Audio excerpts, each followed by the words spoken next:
Hey guys, welcome back to Vince Custom. So today I'm sharing with you a DXA Design Svageland Rogue garage kit that I just finished painting up for somebody. And I have done a couple of these in the past, but this one is a little bit different than the others. This one I was asked to actually customize the hair and change it up to some artwork that was sent to me. So as you can see, her hair is a little bit different if you watch some of my other videos, and I'll also link in the description the garage kit review on this one. But it was a lot of fun. I like actually taking garage kits for people and tweaking them and changing them up for how they want it done on their shelf. So that's a great thing about this hobby is just because you get it in a box and it comes in all these pieces doesn't mean you have to paint it the way it's in the box, doesn't mean you have to paint it the way that the producer or the original person painted it or other people painted it. You can always do your own thing.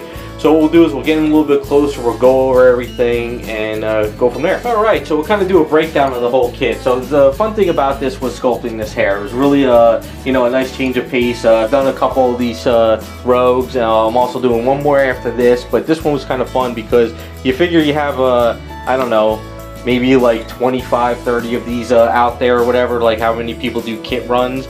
And out of all those, even though different painters are painting them up, this one has a different hairstyle from the rest, which is kind of fun. So it was just a nice change of pace. So if you saw the kit review, the hair is very bushy and it kind of flows in the wind in this direction. So what we did is we just took that hair off and I sculpted it from scratch. So it's just a matter of when I sculpt with Aves, I kind of build up layers and layers. I do a little bit of strands and then I build up over that and I keep building it up till I get it to where I want it. It's just how I sculpt with Aves and how I work hair. And it's just easier for me to do that way. So like if you were to pull off a couple layers of this hair, you would see all messy strands and stuff, but it's just very thin. So it's just a matter, it's easier for me to just to keep going with it. I also sculpted this little hair sash to come out of here. Instead of having a hair sash flowing in the wind because the hair is not flowing, it wouldn't have made sense. So I just kind of sculpted this and made it a little bit messy for the headband and stuff. And then we did some face tweaks because he wanted me to kind of take the eyes down a little bit. So I added a little bit more of an upper eyelid that brought it down. I also tweaked the nose where I sanded the front of the nose a little bit as well.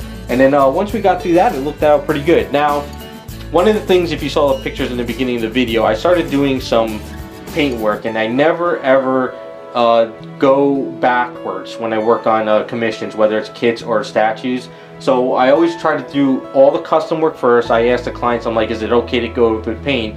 I go, if we go to paint, there's no going back unless you want to, you know, we have to kind of work out the details and, you know, for all the extra work with doing that.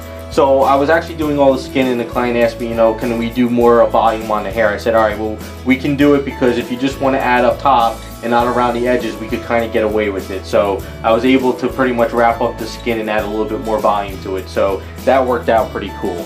So that was pretty much one of the biggest humps through this kit. I mean, I've done a couple of them. I could kind of fly through them pretty well now with adding the magnets and pins and rods and all that stuff. But it was just fun to actually change up the hair.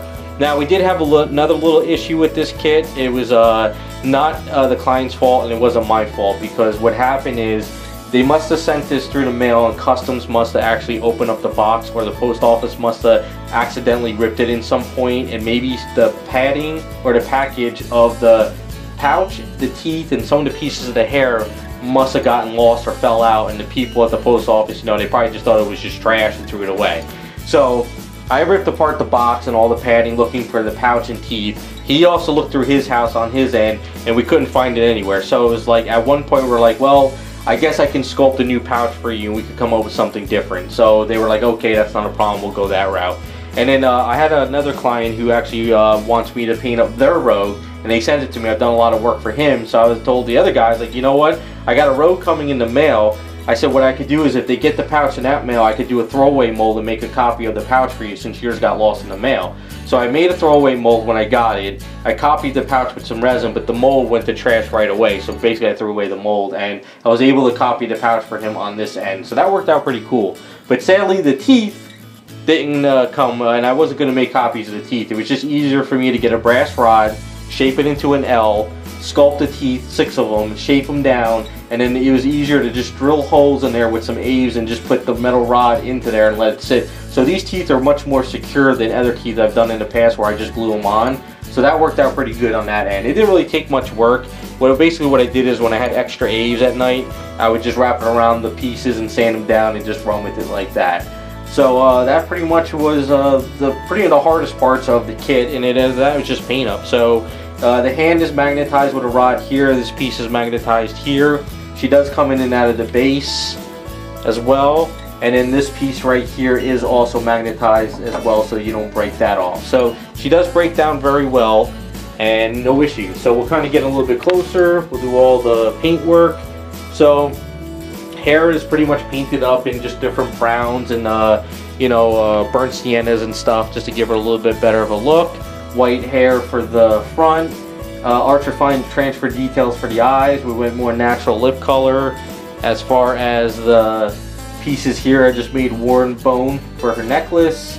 Garage Kit's flesh tone skins, yellows, greens, basic, make it a little bit dirty here and there. He wanted to go clean. He didn't want her to be too dirty, but he didn't want her to be super clean. So what we did is, on the feet, as you can kind of see, basically this is kind of like muddy areas here. So what we did is we kind of muddied up the feet and made them look a little bit dirty, like she is walking through mud. So all her green boots and stuff are pretty dirty. And then the base is just pretty much a lot of different colors, washes, just building up different stuff. The flower is kind of a throwback to Magneto colors, which is magenta and purple, so we figured we'd run with that. The spear is pretty much just a basic spear with some leather, and then just the spear piece up top. So I mean, that's pretty much the Svageland Rogue kit with custom hair. Hopefully you guys like the way it came out. I had a lot of fun working on this, and like I always tell people, take your kits to a different level. Have fun with it. Don't always do the same thing everyone else is doing. Just run with it and change things up. So there you go. That is probably, I would say, I don't know, maybe the 6th Svageland Rogue I've done. Like I said, I got another one going, but usually I try not to film every one that I do. I just unless I'm doing some changing or different colors and stuff like that. And a lot of clients like to see theirs done in videos as well, so that's kind of where we ran with it. But great sculpt by Sheridan Deuce. DXA Designs did a great job designing this. It's a really great statue. I know a lot of the years everyone's always looked for a Svageland Rogue, and this was kind of a lot of fun. Nice good muscle tone 6-pack on her, and just a lot of fun. So let me know what you guys think. Thanks for watching, and we'll be back with some more videos.